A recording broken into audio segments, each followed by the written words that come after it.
मैं चांद से मट्टी लाने की बात नहीं कर रहा हूं, मैं सिर्फ यही कह रहा हूं कि जो संविधान, कॉन्स्टिट्यूशन, आइन बनाया गया जिसमें माइनॉरिटीज को, दलित्स को, आदिवासीज को हक दिया गया, वो हक हमको दो आप।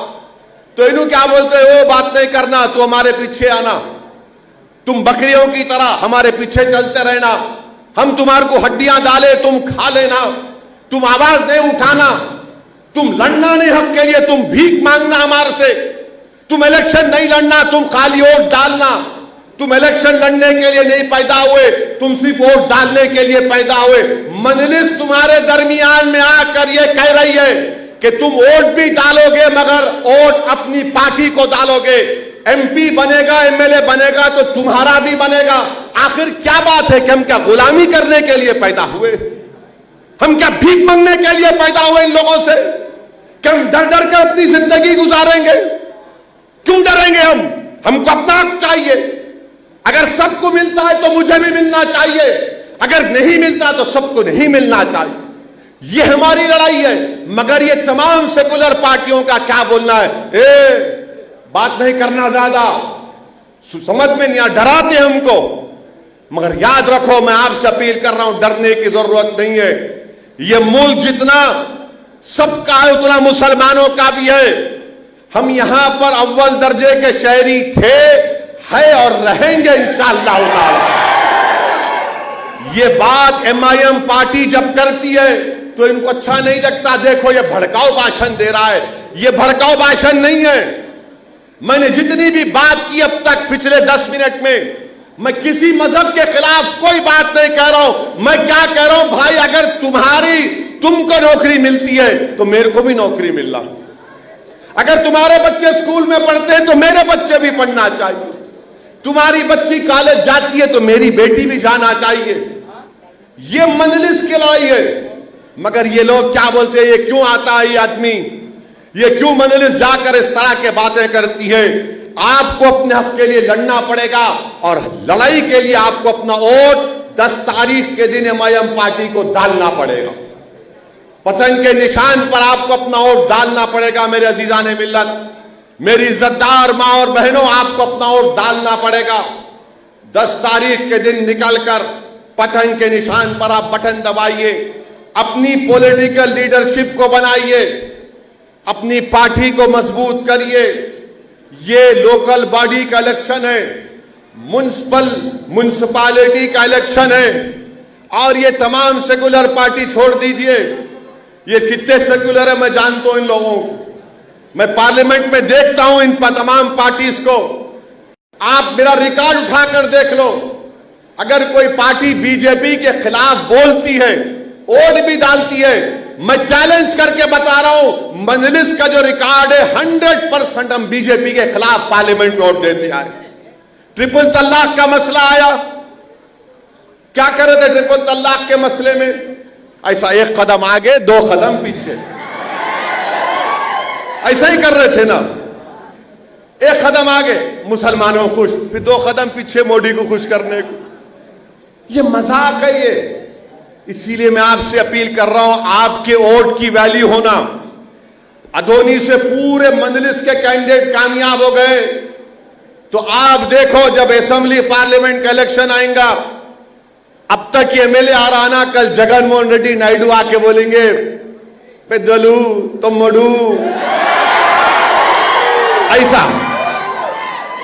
ऐसा आएंगे घर पे आपके। वो टाइम आएगा इंशाअल्लाह, देखो आप, वो आएगा टाइम इंशाअल्लाह ताला, बराबर आएगा। अल्लाह मुझे जब तक जिंदा रखेगा वो टाइम अल्लाह मेरी आंखों से दिखाएंगा हम तमाम को इंशाअल्लाह।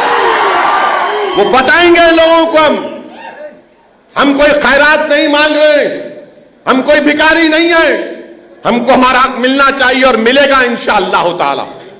मेरे अजीज दोस्तों और बुजुर्गों, मेरी इज्जतदार मां और बहनों, दिल्ली का फसाद हुआ, 52 लोगों की मौत हुई, जिसमें से 42 मुसलमान और 10 हमारे हिंदू भाई। 19 के करीब मसाजिद को जलाया गया या डिमोलिश कर दिया गया। उसमें एक बच्चा था फैजान। जब दिल्ली राइट्स के ऊपर दिल्ली के फसादात पर पार्लियामेंट में बहस हुई। मैं ज्यादा टाइम नहीं लेना चाह रहा हूं। वाईएसआरसीपी और टीडीपी के एमपीज ने क्या कहा, जाके यूट्यूब पे देख लो। आप जाकर देख लो यूट्यूब पे, मेरे को बोलने की जरूरत नहीं है। मंजलिस खड़े होकर अमित शाह से मुतालबा किया कि आपकी सरकार नाकाम साबित हो गई, आपकी सरकार नाकाम साबित हो गई।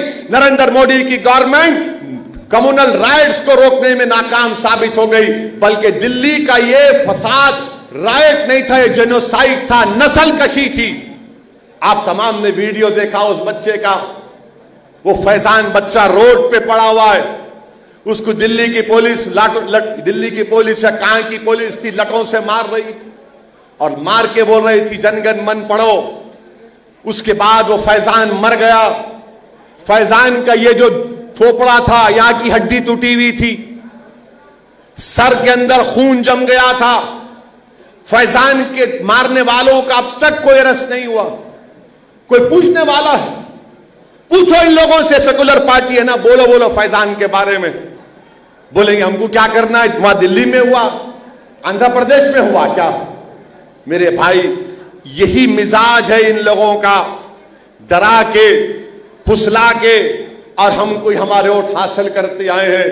अब म्युनिसिपल इलेक्शन भी आया तो मंजलिस को रोकने की कोशिश कर रहे हैं, मगर मुझे यकीन है कि इंशाअल्लाह ताला जहां कहीं भी आंध्र प्रदेश में एमआईएम पार्टी के कैंडिडेट्स होंगे, मेरी आपसे गुजारिश है कि आप पतंग के निशान पर वोट दीजिए।